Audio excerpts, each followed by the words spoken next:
As I was saying, I genuinely am excited to talk to everyone about this research today. It's stuff that I've been working on for a while, and now I'm doing it here with graduate students, and they are a fantastic and fun group, and I love getting to work with them. So I'm going to share not only work that I've been doing, but also work that they've been doing as well. So I'm going to actually turn off my camera. The reason for that is that I don't see very well, which means that sometimes I have to get in really close to the screen, and I don't know that everyone needs like a fantastic view of my forehead. But I promise I'm here and focusing. But so today's talk, I'm going to talk to you about math anxiety, math achievement, and mathematical well-being. Okay, and when I'm talking about when I'm talking about mathematical well-being, essentially what I'm thinking about is not only academic achievement, right, which does matter, but also the emotions that are going to be associated with mathematics as well. And mathematics seems to be a topic that, for whatever reason, has very polarized emotions associated with it, right? So we will often hear people say things like, I'm not a math person, I don't enjoy math, in a way that we don't often hear people even brag about being illiterate, right? You rarely hear people say things like, oh, I'm not a reading person. But math seems to have these negative associations often that kind of come along with it. And so in our lab, when we talk about mathematical well-being, we're talking about both of these components. So both how well people do academically in math, but also the attitudes and emotions that are associated with it as well. So I probably don't need to convince this group that achievement in mathematics is important. Okay, so many careers in which people are going to go into are going to require at least a basic level of numeracy and mathematical skills. We also know that higher paying jobs tend to require higher levels of mathematical skill. And we know that children's math performance at school entry is going to be very predictive of how well they're going to do academically overall. And that your math performance tends to be a better predictor of your earnings as an adult than any other subject in school. So I think math is something that's incredibly important. It's all around us. And for that reason, it's something that we like to study a lot in our lab. So one factor that can really influence how well someone does in mathematics and can really influence the types of careers that they end up going into is this idea of math anxiety. Okay, and math anxiety is really simply just feelings of fear, tension, apprehension that many people tend to experience when they engage with mathematics. Okay, so we know that about 25% of the undergraduate population reports being either highly or extremely anxious when it comes to math. And this isn't just in academic situations. Okay, so it's probably not surprising that a lot of people are going to feel a good deal of anxiety when they're doing the math portion of the SAT, for example, or the GRE. But people who are anxious about math will report being anxious even in mundane, everyday math situations, like calculating a tip at a restaurant or deciding whether you got the correct change when you pay for something with cash. Which I know is not something we do much anymore, but even these sort of everyday math situations can cause people to be fairly anxious.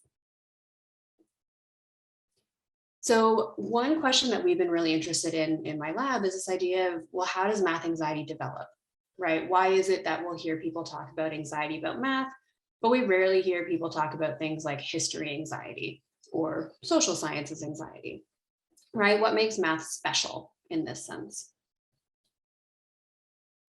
So back in 2015, I published a model of what I believe to be, kind of early model, I guess, of how it is math anxiety might develop and how it's going to relate to math performance. So essentially, what I think is going on is that people are going to start out with difficulties in numerical and spatial processing. Okay, so really the foundations of higher level mathematics. This is then going to lead to lower math achievement. Okay, and then if you're not doing very well in mathematics, this is probably going to lead you to feel anxious about math.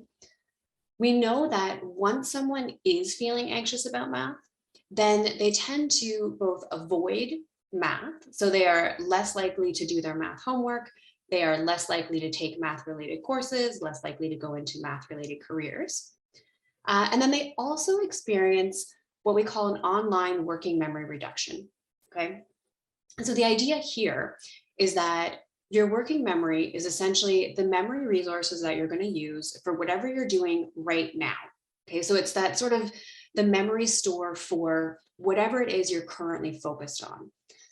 And we think that what happens when people are anxious about math and they're in a math situation, they start having these negative thoughts and ruminations. So they start really just stressing about what happens if they don't do well on this math test, or start ruminating on the idea that maybe they didn't do well the last time they took a math test, or maybe they're afraid they're going to be embarrassed if they calculate a tip wrong at a restaurant, whatever it might be. But those thoughts are now taking up the working memory resources that are actually needed to do the math. So essentially, the idea is that you're in sort of a dual task situation. So if you're someone who's really anxious about math, not only do you have to do the math task in front of you, you also have to deal with these negative thoughts and ruminations. And we know that it's harder to do two things at once than it is to do one thing at once, okay? So this online working memory reduction then feeds back into lower math achievement. And so the idea here is that once you're already anxious about math, you're getting into a bit of a vicious circle where, that anxiety is making you worse at math, being worse at math is making you more anxious, etc. Okay. And then we also have this idea of social influences being at play. And so the social influences, I'm going to talk about at length today, but here we're looking at the influence of, important role models around you who may also be anxious about math, or who may also have negative attitudes about math. So specifically in our lab, we look at the role of teachers as well as parents and what influence they can have.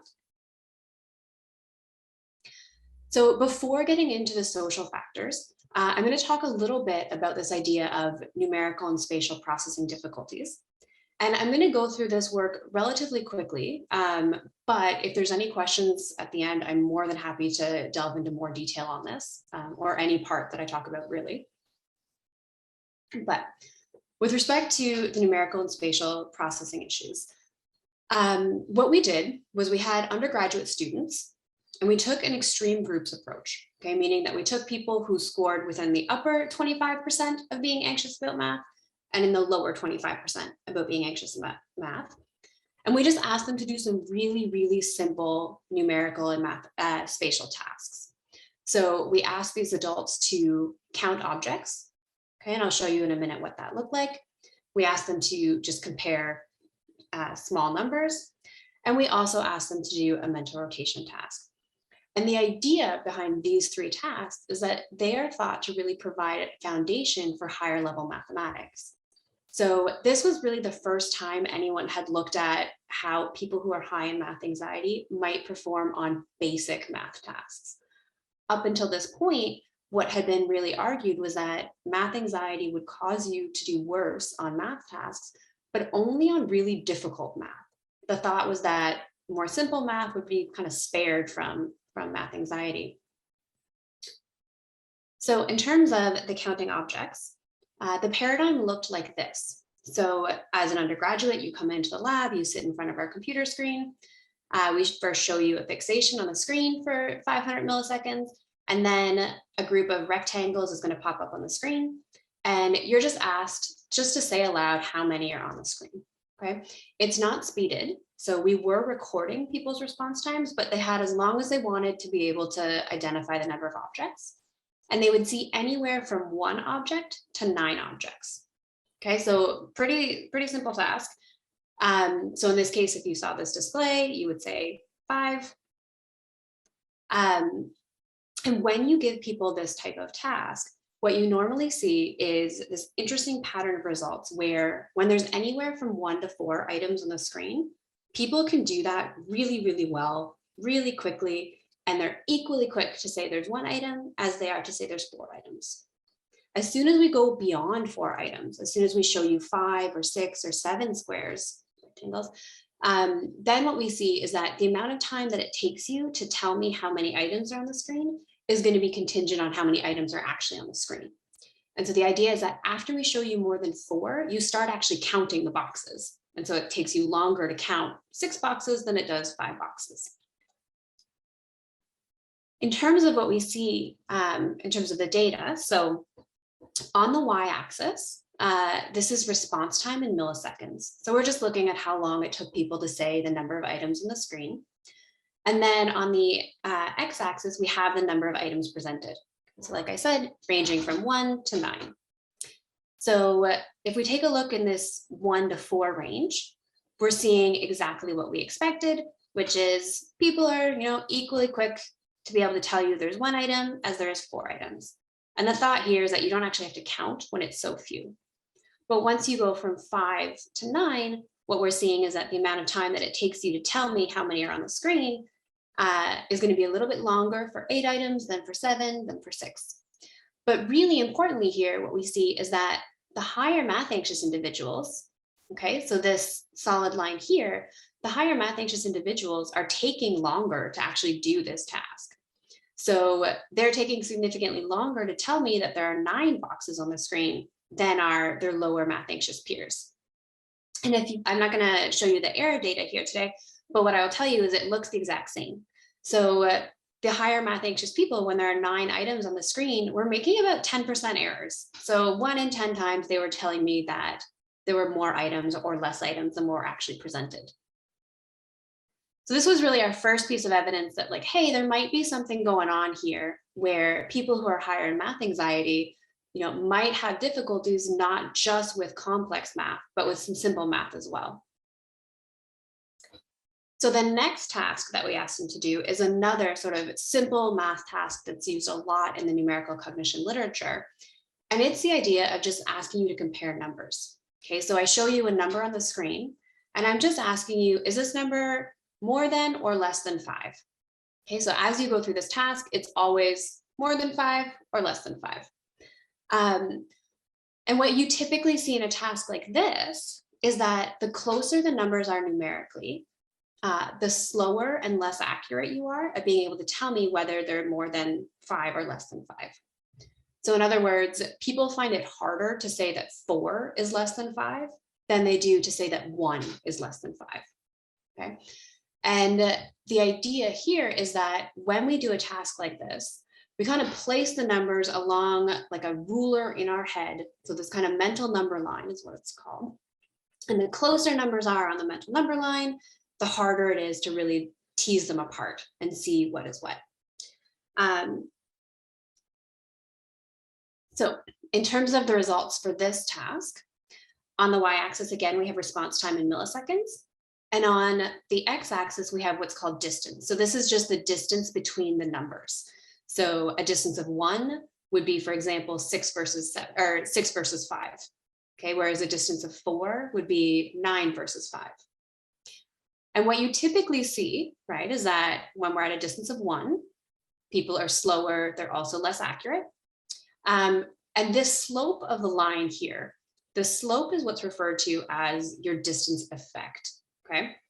And what you find really interesting is that for higher math anxious individuals, they're not only slower overall at being able to tell me whether 3 is less than 5, they also have a steeper distance effect.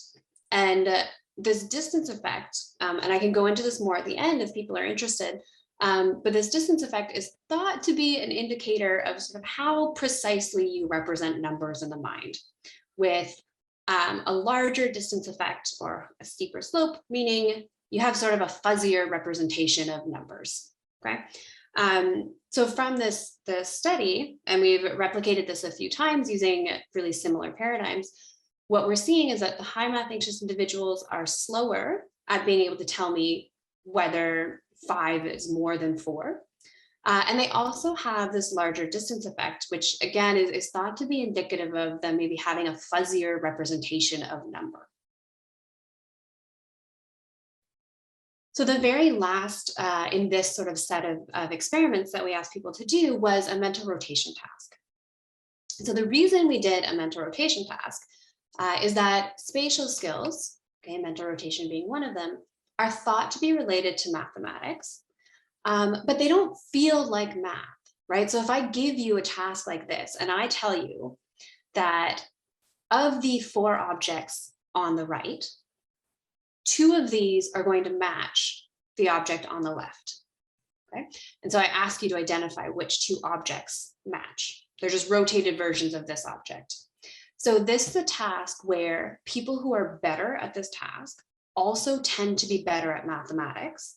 And admittedly, we're not completely sure why, but I have a graduate student who's really trying to delve into why these things are related. But what we liked about this task is that it doesn't feel like math, right? So if you're anxious about math, we don't necessarily know that you're going to be anxious about doing a task like this. So I assume everyone on the call has been trying to determine which 2 over here represent rotated versions of the one on the left. So the answers here would be B and C. And full disclosure, I am terrible at these types of tasks and have tried for years to train myself on them, but I find them really difficult. So if you have also found it difficult, you're in good company. So here, what we did, so again, we have our low math anxious people and our high math anxious people. And on our y-axis here, we have accuracy. So out of 24, what we found was that the lower math anxious people are outperforming the higher math anxious people.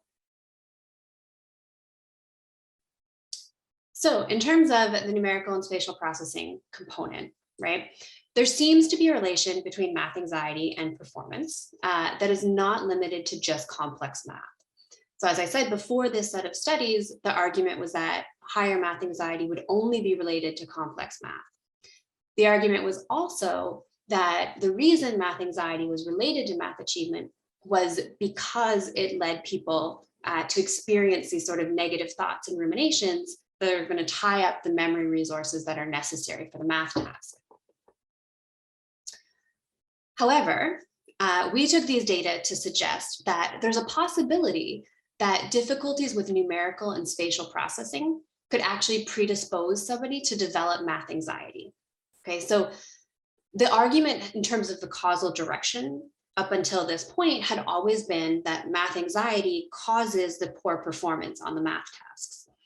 And what we were suggesting here is, these tasks are so simple that we're not actually sure that people who are doing them are feeling anxiety. So if they're not actually feeling anxious when they're doing these tasks, then it can't be the case that the anxiety is causing the poor performance. What it could be is that maybe it's people who start out with sort of worse numerical or worse spatial processing end up being the ones who develop the math anxiety. And so this was the first time that this argument had really been able to be made in the literature. And I will completely concede that these data were by no means, they opened the door to the possibility, right? So this was data where we were looking at undergraduate adults.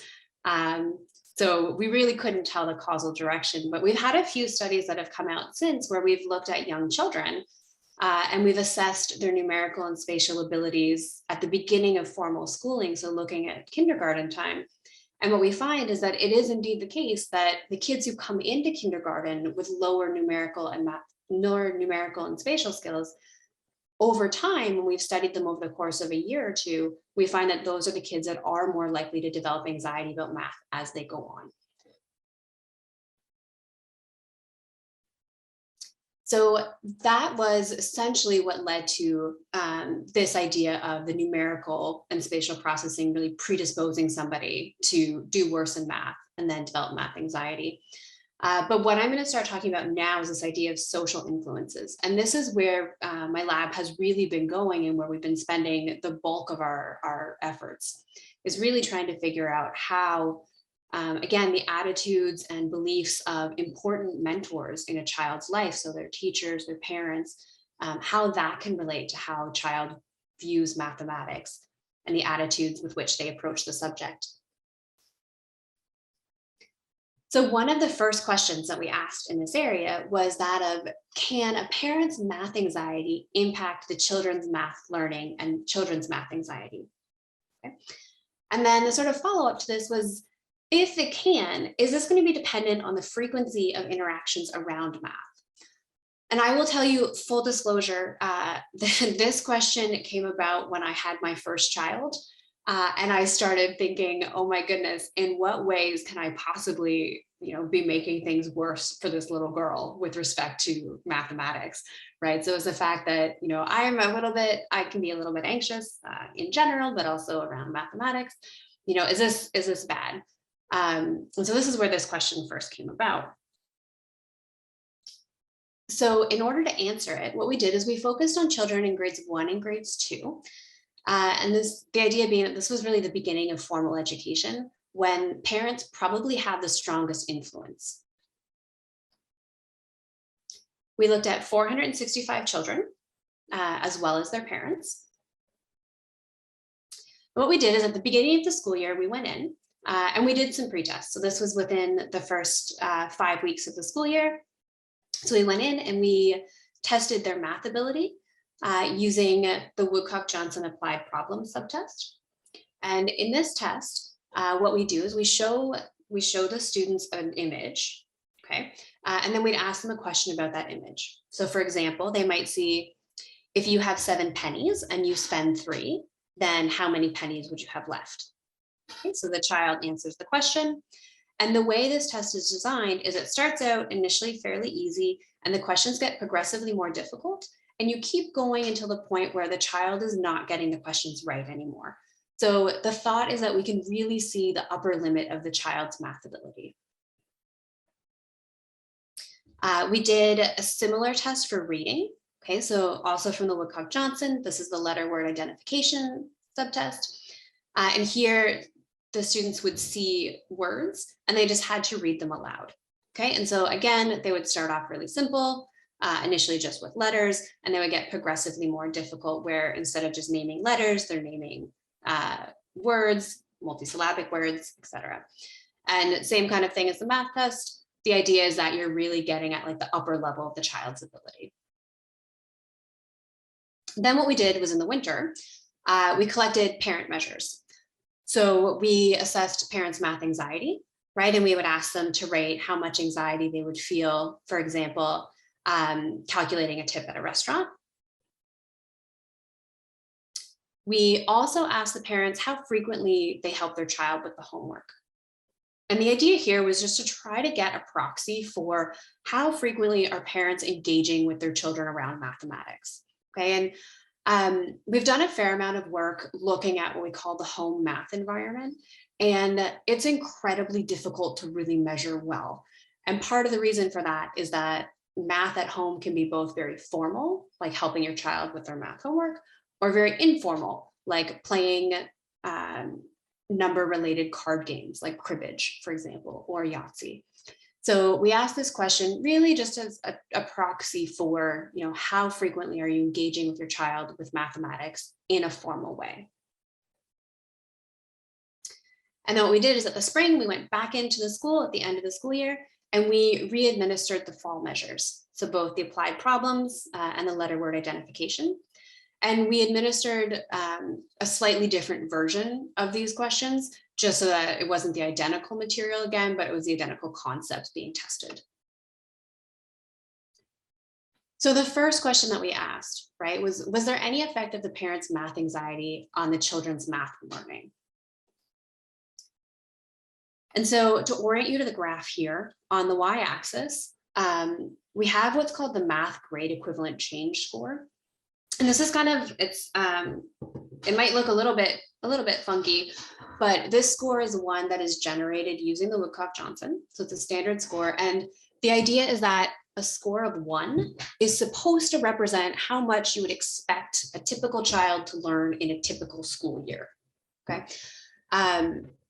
And so what we see here is that for children whose parents are lower in math anxiety, so the darker blue bar, those children learn, maybe a little bit more over the school year than do the children whose parents are higher in math anxiety. Okay, so this effect really is not particularly robust. We've replicated this now where sometimes you see this significant, sometimes it's close to significant, but there's maybe a small effect here. So then the next thing we asked is, well, what if the parents are helping with the math homework, right? So the thought being that if parents are anxious about math, but they're rarely engaging with their child around mathematics, then parents' anxiety probably doesn't matter all that much. But if the parents are frequently helping their child with math, then that might be where you're seeing some of the action. And that's indeed what we found. So when the parents provided sort of less homework help with math, there's not really a difference in terms of the children's achievement, whether the parents are high versus low in math anxiety. Okay, but when the parents help really frequently with math, then what we're seeing is that it's the parents who are higher in math anxiety, their children are learning less over the school year relative to children whose parents are lower in math anxiety. Okay. So really, there seems to be something going on where parents' math anxiety is related to how much the children are learning over the school year, but mostly in that group where the parents are frequently engaging with their child with mathematics. I'll also say that in this study here, for anyone who's interested, I've treated these variables as dichotomous variables just for graphing purposes, but all the stats were actually done keeping everything as continuous variables. And we were always looking at end of year school achievement, controlling for beginning of the year school achievement. So if you're interested, I can certainly go more into the stats, but just for ease of presenting things here, I'm dichotomizing math anxiety as well as homework help. All right.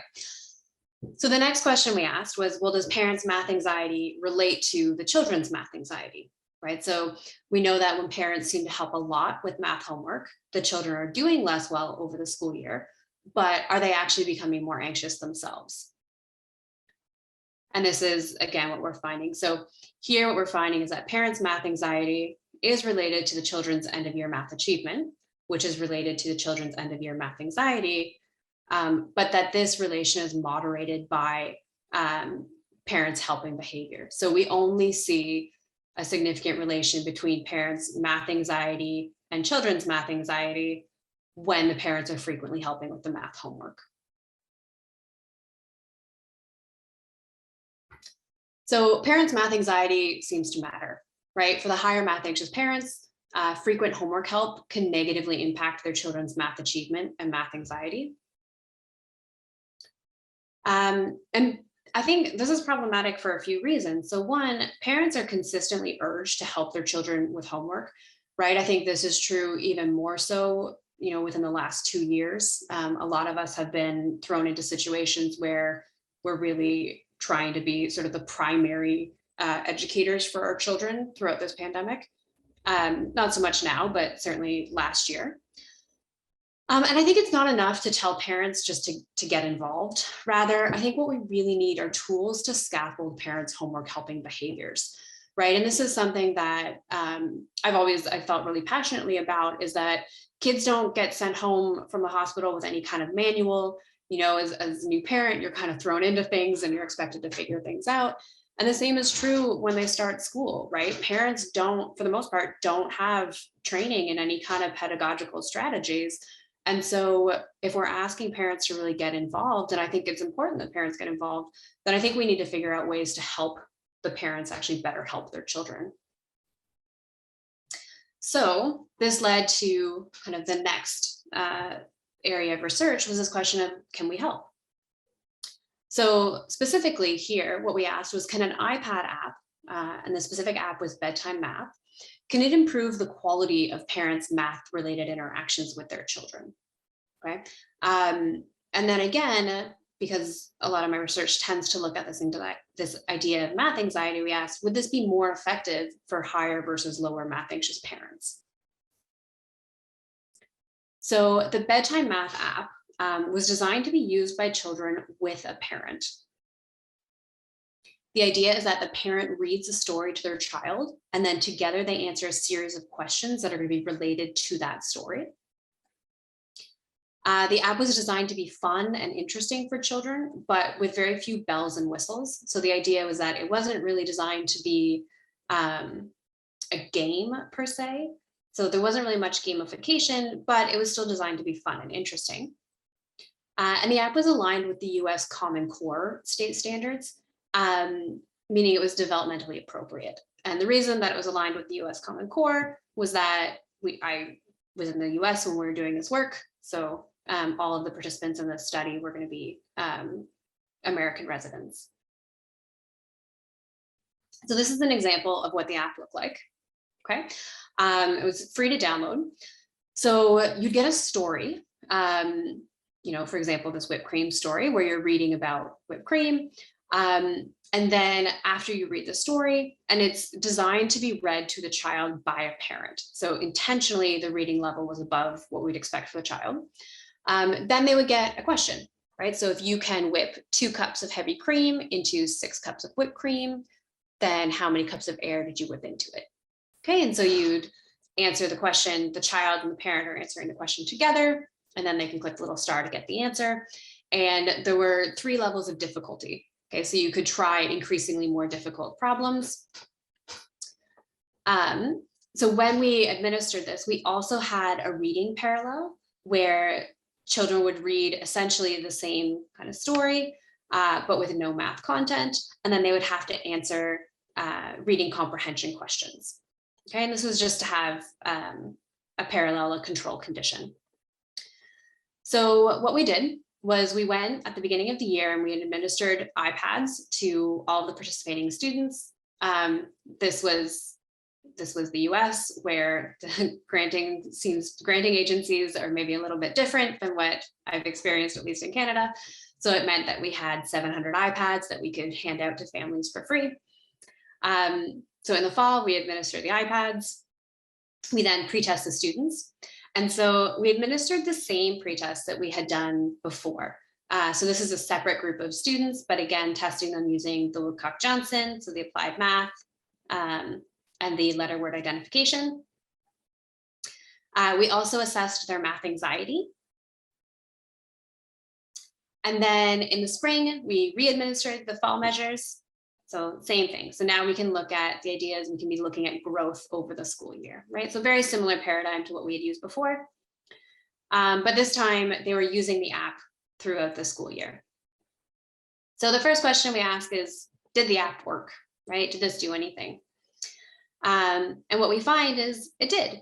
So kids who received the math app, okay, who did the math app with their family, they scored significantly better over the school year. So they learned significantly more math than did the children who got the reading app. Okay. And I'll point out here that the kids who got the reading app, they were learning at about the level you would expect. So they were, around a 0.8 of an academic year, which makes sense because we measured them around the beginning of the year and around the end of the year, but it wasn't, exactly the first day of school and the last day of school. So these kids were learning around what you expect them to be learning. In terms of mathematics, but the kids who did the math app at home with their parents, they're learning significantly more. And so overall, the math app seemed to work. But the next question we asked, and the one that was really interesting to me, was what happens when the higher math anxious parents use the app with their children? Okay, and what we see here is that when we look at people for whom they did not use the app at all, so just the math app. When we look at people who did not use the math app, what we see is that children whose parents are higher in math anxiety, they're learning less over the school year than our children whose parents are lower in math anxiety. But this difference goes away when parents are using the app frequently with their children, or really using the app at all with their children. So I think this is something that to me was incredibly interesting, and we got really excited about. So we've really been trying to follow up on this question of, well, why did the app work, right? What is it that's happening during these math interactions that's leading the children of higher math anxious parents to become more anxious themselves and to do worse in math, but that seems to go away whenever they're using the app? So we decided to look at the emotional valence of the interactions. And so here we've just surveyed parents of children in grades 1 through 6. And we asked them, how confident do you feel about helping your child with their math homework? When you help your child with their math homework, how stressful is that interaction? How much conflict is there between you and your child? How frustrating is this interaction?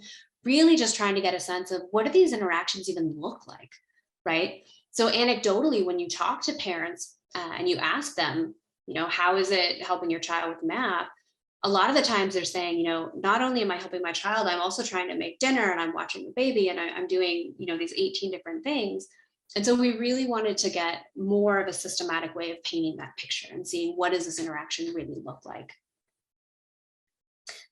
So when we ask these questions, the data that I'm going to show you, we're also controlling for generalized anxiety as well as math knowledge. Okay, and this is simply because math anxiety seems to be related to general anxiety. So people who are anxious about math also tend to be a bit more anxious in general. And because we know that people who are higher in math also tend to do a bit worse in math. So what we find is that there is a relation between parents' math anxiety and how negative they view their homework helping interactions. Okay, so even after controlling for the parent's gender, the child's grade, the parent's math knowledge, the parent's general anxiety, what we find is this relation still exists, wherein when parents are higher in math anxiety, they tend to experience that homework helping interaction as being more negative. And so we also ask people to describe what the interaction looks like. And so this is one quote from a parent that I'll read to you. I particularly like this quote. So the parent says, we find working on homework, in this case it was math homework, very stressful. My daughter has an I will never understand this mentality about math, even when she's succeeding in math class. And she gets very worked up about when there's homework we need to do.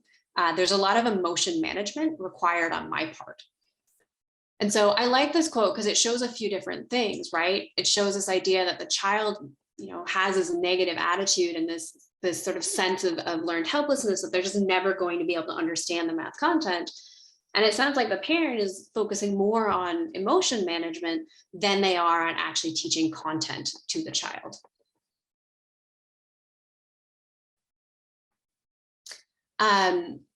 So the next thing we wanted to look at was whether or not the strategies that the parents are using vary, okay, as a function of the parent's anxiety. So here we asked parents of children ages 11 to 14. We asked them to their child's most recent math grade, the year from A to D, or A plus to D.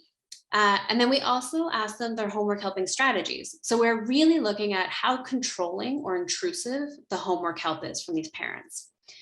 And the idea here is we're expecting that when parents are anxious about math themselves, they probably don't like seeing their child struggle with math, right? It can be kind of an uncomfortable situation when you're watching your child and they're getting frustrated and they're struggling. And so what we wanted to get at is, are these parents who are anxious about math, are they more likely to kind of intervene really quickly? Are they likely to take over and just kind of show the child how to do it? The other part that we're really interested in with this controlling sort of intrusiveness with homework help is that anecdotally, again, when we've spoken to parents and we've said, like, hey, what do these homework interaction situations look like? Parents have often come back and said, you know what, I don't understand the math they're teaching my kid today. Like, this is not how I learned it. And, I learned just to multiply 3 times 3. And now there's some kind of chart and there's a table and a tree and I don't understand what's happening. And so one of the things that we are assuming is going on is that these higher math anxious parents are probably less flexible in the strategies that they're willing to use for solving math problems, and probably more likely just to say, you know what, forget the whole tree and chart thing, just learn that 3 times 3 is 9. So this is part of what we think is going on. So we simply were asking parents a questionnaire about, how often do you engage in these types of activities?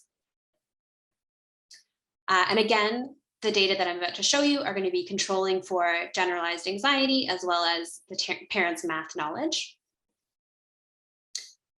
So what we find is that parents' math anxiety is related to how much they engage in what we call controlling support. Okay, so the higher the parents are in math anxiety, the more likely they are to interrupt their child and just kind of take over and do it for their child. And the more the parent engages in this controlling supportive behavior, the lower the child's math achievement. Okay, so the more the parent kind of does it for the child, the less the child seems to be learning, or the less well the child's doing academically. Interestingly, there is still a significant relation between the parent's math anxiety and the child's math achievement, even when we're looking at this controlling supportiveness. So the parents' strategies that they're using are not completely explaining why parents' math anxiety is related to the child's math achievement, but it seems to be maybe one piece of the puzzle. And again, this is true controlling for parents' math ability as well. All right, so I have text here, it's not showing up. Okay, so what are we doing now? So right now we're really just starting up a fairly large study. We've got some pilot data where we've done this with 42 families, but we're looking to do this now with about 150 families, where we're observing parents and children doing math and language arts together. And what we're really coding for here is we're coding for the quality of the teaching. So looking at what types of pedagogical strategies the parent is using when they're teaching the child math and language arts. And we're looking specifically, are parents engaging in any kind of scaffolding activities, right? So are they helping the child get from where they currently are to where they need to be? We're looking at whether parents are focusing more on teaching concepts versus procedures, right? So are they helping the child understand why they're doing things the way they're doing them versus just saying, here's how you solve a problem? And then we're also looking at the emotionality of the interaction. And so really trying to figure out, the parents report that the interactions tend to be more negative when the parents are anxious about math.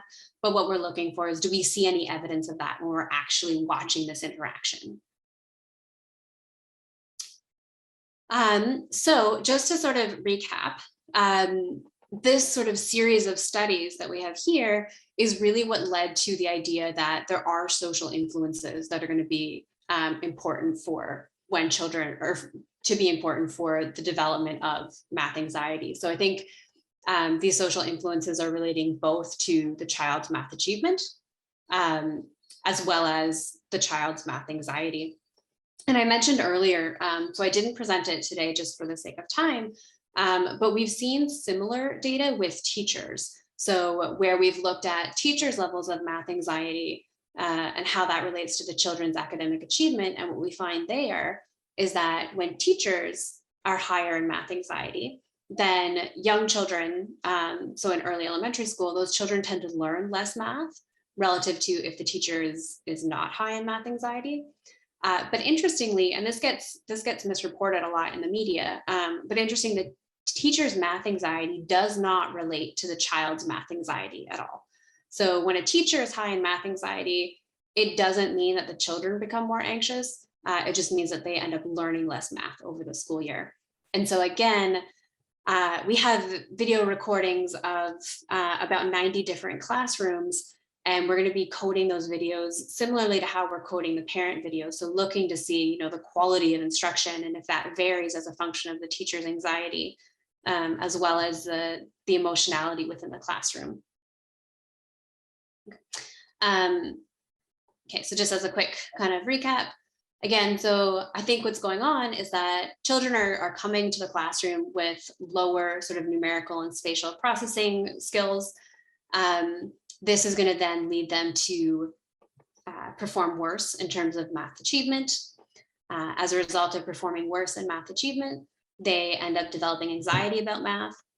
Once they have this anxiety, that's going to lead them to avoid math because they don't like it and they don't want to do it. And then it's also going to lead to this kind of online reduction in working memory capacity. And these are all going to feed back into math achievement. And then we also have the social influences that can be at play here too. So again, when we're looking at mathematical and scientific well-being, right, we're looking at not only the academic achievement, which I think is incredibly important and we really should be looking at, but also the attitudes and beliefs that are going to be associated with math, because I think this makes a difference as well.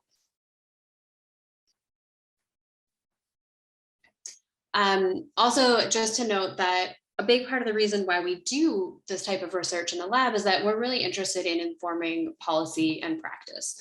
So I think it not only is it important to understand, I was trained as a cognitive psychologist, so I'm really interested in understanding the mechanisms that underlie mathematical performance and achievement.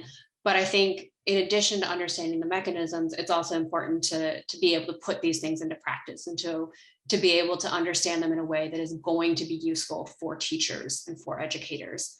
So a large part of our work really focuses on that as well. How do we take things, from the lab to the classroom, maybe back to the lab again, and really have this kind of dynamic interaction where we can be seeing what's going to work in the lab, and is that also going to work in real life? Because certainly, even with our homework studies, the way a parent and child interact today around homework in the lab really might not be the way things look at home. And so just trying to keep things in mind as well, that whatever we see works in the lab, we need to make sure it also works, in real life on the front lines. So as a quick way of summing up, I think math's important. And I think mathematical well-being is going to be about more than achievement. I think attitudes really matter, and it's something we need to be taking into consideration. I think there are cognitive and social factors that are going to be involved in the development of math anxiety. And this is important in that any remediations that we try to do, we need to be able to understand what's causing anxiety in the first place. So I think, any remediations really need to focus not only on getting rid of that anxiety, but probably also bolstering some of these basic math skills as well. There's evidence that interventions may work. Specifically, the idea of giving parents sort of scaffolded materials to help them better help their child may work. And that's something that we're incredibly interested in our lab and following up on. And just that we're really excited to continue exploring the relations between cognition and emotion and their relation to academic achievement and well-being. So just as a quick thank you. So this is a somewhat outdated picture of my lab, but we haven't all been together in person in the last couple of years. And just thanks to U Ottawa, SSHRC, and NSERC for funding the research that went into this. And if you want to reach our lab, you can find us. We have a somewhat active presence on Twitter. You can also find us at our website, or you're welcome to email me if you'd like.